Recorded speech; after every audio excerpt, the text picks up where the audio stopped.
Damo, you fucking legend. Thank you very much.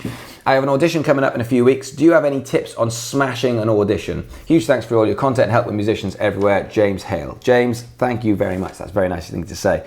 So you have an audition coming up in a few weeks. Well, firstly, well done for giving me a shout weeks in advance and not, I've got an audition tomorrow, which does happen quite a lot. The key to auditions is preparation.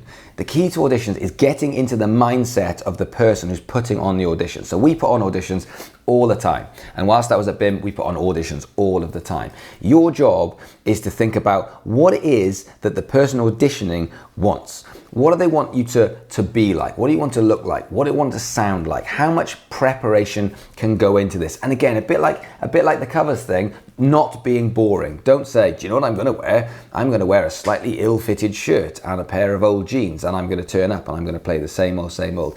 Don't do that. Be interesting. Bring something to the party which is more than everybody else. So when you walk in, you want to be confident. Now, how are you going to be confident? Some of you guys are thinking, I rule the roost, I'm totally confident, while others of you might think, I'm not the most outgoing person. Well, confidence comes from your playing just as much as your personality. And if you want to be the most confident you can be, then the best thing you can do is not just learn the songs for the audition, but learn other things around it. So if you're going for an audition with a band and they've said, learn these 3 tracks, why not learn their entire back catalogue? I mean, we're musicians, that's what we do. We learn songs, it's work. So why not learn the entire back catalogue? Go and find songs on their SoundCloud, go and find songs on their Spotify and learn every single song. So when you turn up and you say, which one do you want to start with? And they say this song and you say, yeah, no problem. They say, by the way, I've learned all of your other songs. What's the first thing they're going to think? They're going to think, fucking hell, that's amazing. Well, you've learned all of our songs. Yeah, because I really like the band. I really want this. And then all of a sudden they're thinking, wow, he does want this. And then you say, well, would you fancy jamming some other song? All of a sudden you're in, you've gotten in. It's much better than just saying, yeah, I've learned the songs that you want, which, trust me, I know this sounds quite obvious, but I do auditions. When we started this company, I started auditions, I had auditions all of the time. And I was just so surprised. I'm still so shocked with how little work people put into auditions. Someone comes along that's put actual time and effort into an audition, smashes it, and gets the audition. And it never fails to shock me that people haven't put enough time and effort into learning songs properly.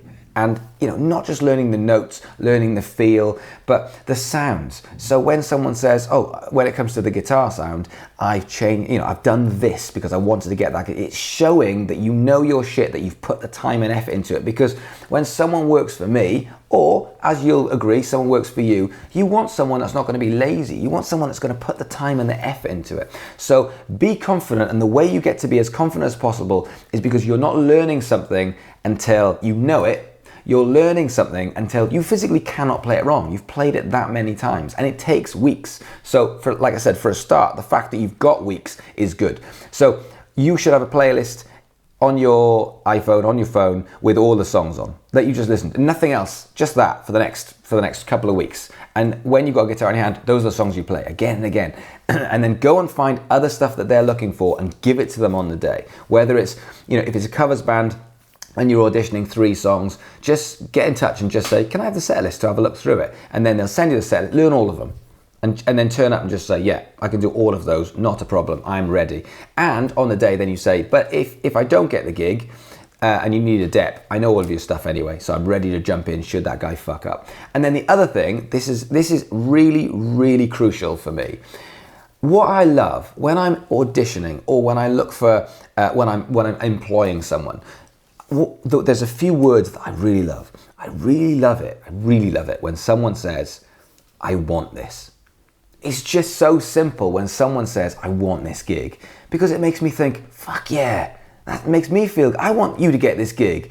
I'm there for you. I just want you to just, do all the things that you need to do and it's yours. It's so simple of a way to just jump over someone else at an employment opportunity or auditions when you say, I'm excited, man. I really want this. I've put the work in. So if you can prove that you've put the work in and you're saying to someone, I want this gig, I want this opportunity, give me the opportunity to show you what I can do. it really does make people root for you more than someone turns up and just says, yeah, should we do this, and play, and then go away again. So those are my tips, but don't forget to say, I want this. I think it's such a great way of starting an audition.